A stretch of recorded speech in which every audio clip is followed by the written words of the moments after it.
1 juta tertinggi apa, kurang lebih ya, silahkan nanti dicek ya di Bursa Efek Indonesia ya, kurang lebih gitu ya, paling tinggi itu kurang lebih kisaran antara 12.500 sampai 16.000 per lembar. Oke. Ya, ini paling tinggi. Nah, 1 lembar saham tertinggi itu antara 12.500 sampai 16.000 per lembar. Ya, bahkan ada saham yang harganya itu di bawah Rp500 ya, gitu. Oke, nah saya coba skip dulu yang ini ya, nah tapi praktiknya begini, di pasar saham itu ya, di pasar modal ada namanya pasar primer dan pasar sekunder ya. Ini nantilah pasar primer dan pasar sekunder. Ini istilah pasar modal ya.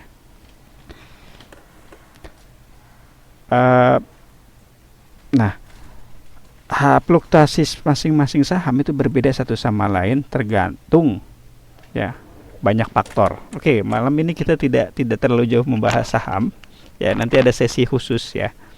Ada sesi khusus mungkin di hari Minggu. Saya coba jelaskan lebih detail ya. Kita coba ke materi kita, konsen ke materi kita dulu, oke ya.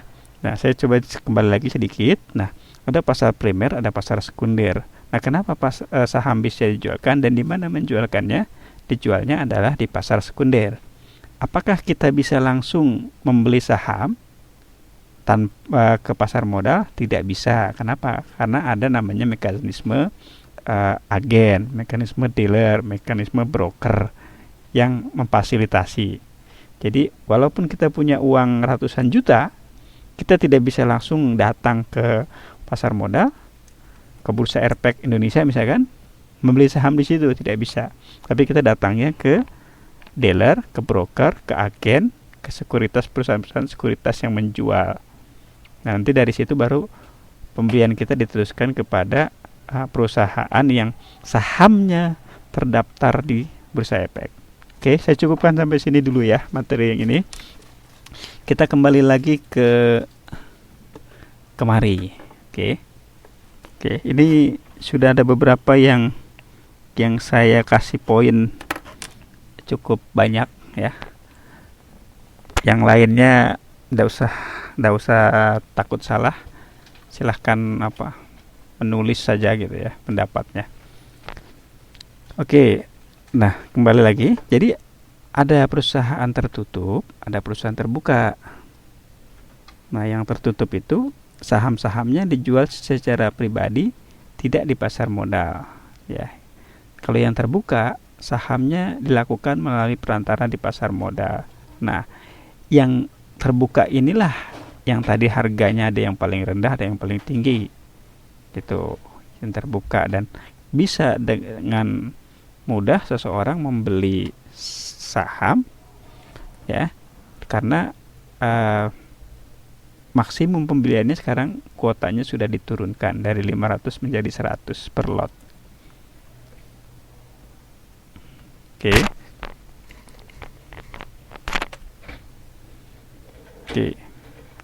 Nah, ini yang membedakan lagi gitu ya. Perseroan terbatas, pengelola perusahaan tidak sama dengan pemilik perusahaan. Boleh jadi pemiliknya saya atau Anda, tetapi yang menjalankan orang lain. Ya. Kemudian adanya keterbatasan tanggung jawab terhadap utang, gitu ya. Nah, jadi kalau CP, harta yang ada di rumah selain yang di CP, yang tercantum di CP, dijadikan alat untuk membayar. Tapi kalau PT, ini kelebihannya, tanggung jawab itu terhadap hutang hanya yang ada melekat di laporan keuangan perusahaan tersebut, gitu ya. Jadi harta pribadi yang ada di rumah itu tidak bisa dijadikan alat membayar atau melunasi hutang ya. Oke. Nah, kesalahan yang sering dilakukan oleh para perusahaan pribadi adalah tidak memisahkan antara aset perusahaan dan harta pribadi.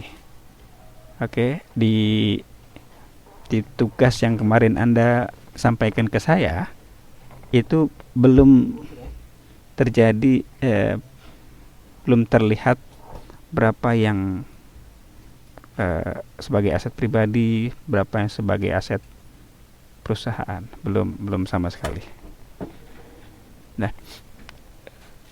selanjutnya adalah tadi ya, ini sudah kita bahas tadi, kepemilikan pada PT ditandai dengan kepemilikan surat saham. Kalau harta perusahaan tidak cukup untuk melunasi bagaimana? Nah, makanya tadi ketika kreditor memberikan pinjaman, mereka melakukan survei agunannya, apa yang dijadikan jaminan oleh perusahaan tersebut ketika dia meminjam dana. Ya. Nah, biasanya pihak kreditor akan menghitungnya jika terjadi wan prestasi cukup atau tidak, gitu ya. Nah, salah satunya itu kalau yang disegel itu bukan perusahaannya tapi gedungnya ya. Perusahaannya bisa masih tetap jalan atau sebelum dipilotkan, tapi ketika sudah dipilotkan perusahaannya tidak bisa beroperasi, sehingga yang disegel adalah gedungnya ya. Gedungnya disegel ya. Oke.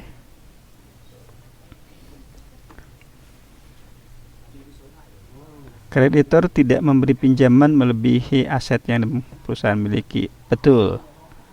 Nah, salah satu yang menjadi ukuran untuk diberikan pinjaman atau tidak, salah satunya adalah cash flow ya. Oke, ini saya tuliskan di sini ya. Cash flow ya, atau arus kas. Nah, ini salah satu yang bisa dijadikan pedoman bagi kreditor untuk memberikan pinjaman. Nah, selain aset ya. Kenapa cash flow ini penting ya?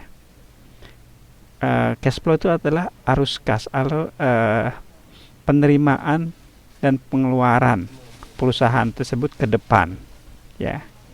Tren penerimaannya bagaimana, apakah meningkat atau menurun? Kalau meningkat biasanya diberikan, tapi kalau stuck ya dan terlalu ketinggian biasanya tidak diberikan. Oke, kita kembali lagi. Nah, ini tadi sudah kita banyak bahas di sini gitu ya. Oke. Nah, dividen ini adalah keuntungan ya. Keuntungan buat para pemegang saham. Ya. Kalau di perbankan kita nabung, maka kita biasanya dapat bunga istilahnya. Tapi kalau saham istilahnya adalah dividen. Ya, kalau obligasi apa kira-kira? Ada enggak?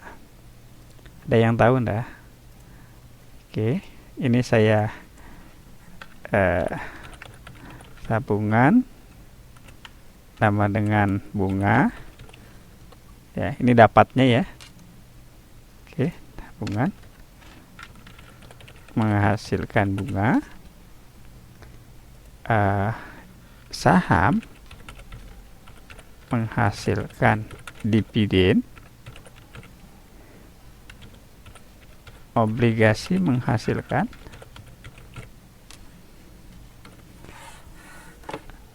Oke, istilahnya ya. Kalau kita nabung di bank, kita dapat bunga. Kita punya deposito di bank, kita dapat bunga dari bank, bunga deposito. Nah, kalau di saham, ketika kita punya saham, kita dapat dividen. Nah, ketika kita memegang obligasi, maka kita akan mendapat. Ada yang bisa? Oke, siapa yang mau? Silakan. Ada yang bisa? Bukan. Obligasi memang surat utang. Nah, ketika kita megang obligasi, ya, membeli ya, namanya kupon, ya. Oke.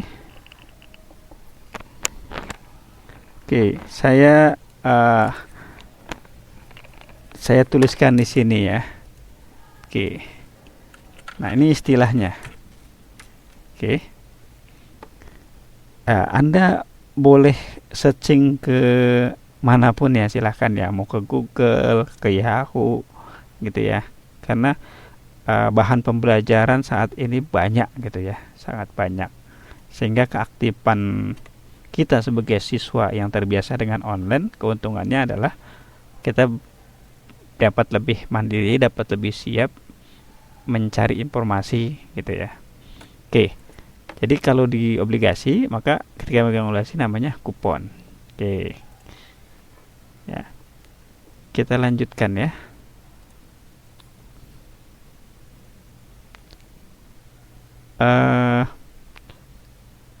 Kelebihan dan kelemahan. Oke, kelebihan dan kelemahan.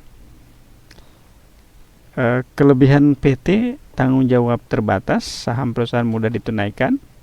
Nah, saham perusahaan mudah ditunaikan. Nah, apa pengertiannya? Pengertiannya adalah ketika perusahaan butuh dana, ya, perusahaan dapat menjual saham, bukti kepemilikannya, sahamnya ke pasar modal, sehingga orang membelinya gitu ya, atau menukarkan sahamnya dengan cash gitu, atau menjadikan saham ini sebagai alat membayar hutang atau alat membeli perusahaan orang lain ya. Ini saham mudah ditunaikan, sehingga kalau anda perhatikan ya, ini saya tuliskan.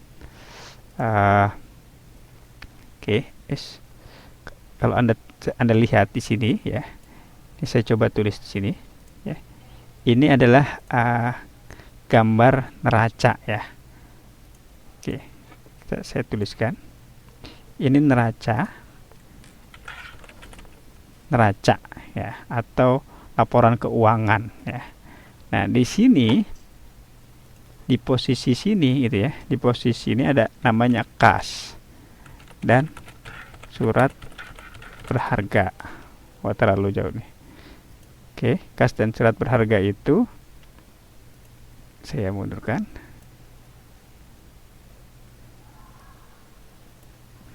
Oke, kas dan surat berharga. Nah, di bawah kas dan surat berharga itu ada namanya kas dan setara kas, maaf. Kas dan setara kas. Nah, di bawahnya surat berharga. Nah, surat berharga ini adalah salah satunya saham, gitu ya. Ini neraca, ini di posisi aset, di sini di posisi kewajiban. Oke. Kita kembali kemari.